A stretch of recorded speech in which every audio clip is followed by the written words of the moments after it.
happening inside that little block that charges your phone? I mean, it's just a simple brick, right? Well, there's some seriously brilliant engineering crammed in there, taking the wild power from your wall and taming it for your devices.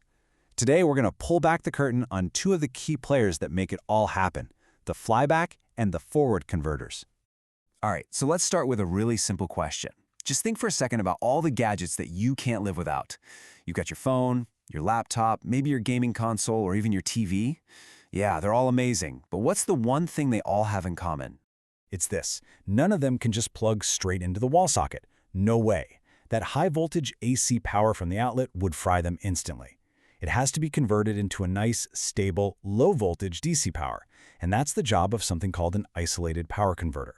This thing is so crucial because it doesn't just change the power, it also creates a safety barrier, to keep you safe from that pretty dangerous wall voltage.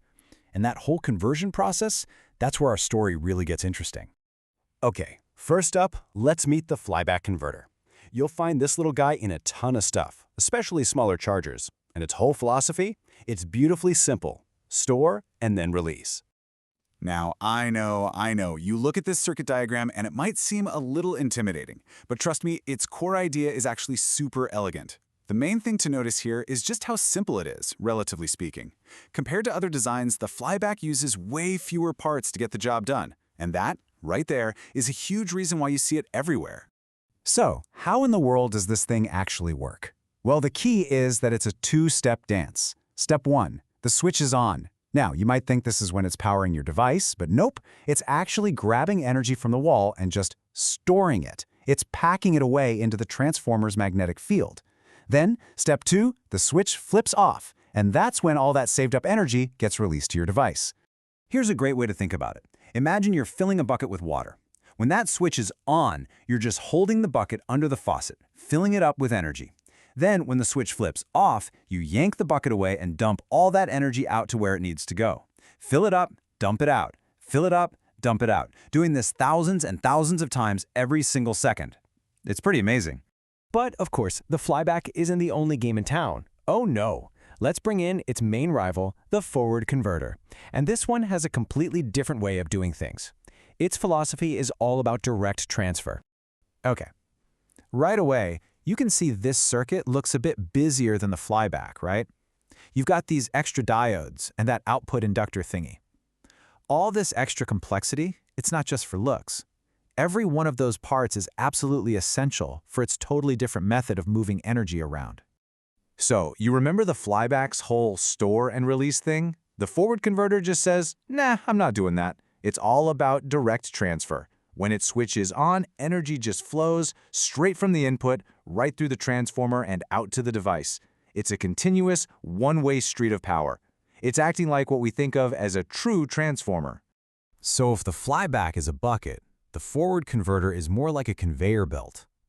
When the switch is on, that belt is moving, and little packets of energy are just cruising directly from start to finish. So what about all those extra parts we saw? Well, their job is really important. When the switch turns off, they have to reset the transformer's magnetic field. Think of it like this. Without that reset, the core would basically get clogged up and stop working right. So those parts are like the cleanup crew, making sure the conveyor belt is clear and ready for the next wave of energy. All right, so we've got our two contenders. In this corner, store and release. And in this corner, direct transfer. Let's put them head to head and really see what sets them apart. And yeah, this image really says it all, doesn't it? On the left, you've got the clean, elegant simplicity of the flyback. And on the right, the more complicated, but also more powerful, setup of the forward. Just looking at the number of parts tells you so much about their different approaches. So let's just break it down point by point. First, energy flow.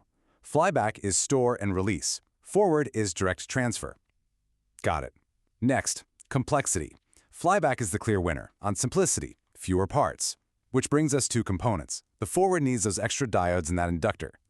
And this last point, this is really the heart of it.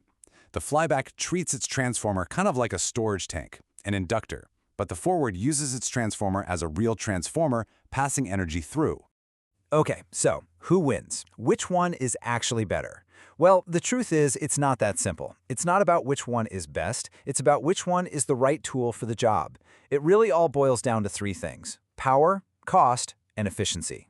So, when do you pick which one? It's pretty clear-cut, actually. For anything that's lower power, say under 150 watts, we're talking your phone charger here, the Flyback is king. It's simpler, which means it's cheaper to make, and it's also really good at creating several different output voltages if you need them. But when you need to bring out the big guns for higher power applications over 100 watts, like a beefy power supply for a desktop PC, that's where the forward converter shines. Its direct transfer muscle gives you way better efficiency and a much more stable, rock-solid output. So yeah, the next time you plug in your phone, maybe you'll think for a second about that incredible invisible dance of energy that's happening inside that little white box. This is the kind of hidden engineering that makes all of our tech smaller, faster, and more efficient every single year. And it really does make you wonder, what's this invisible technology going to make possible next?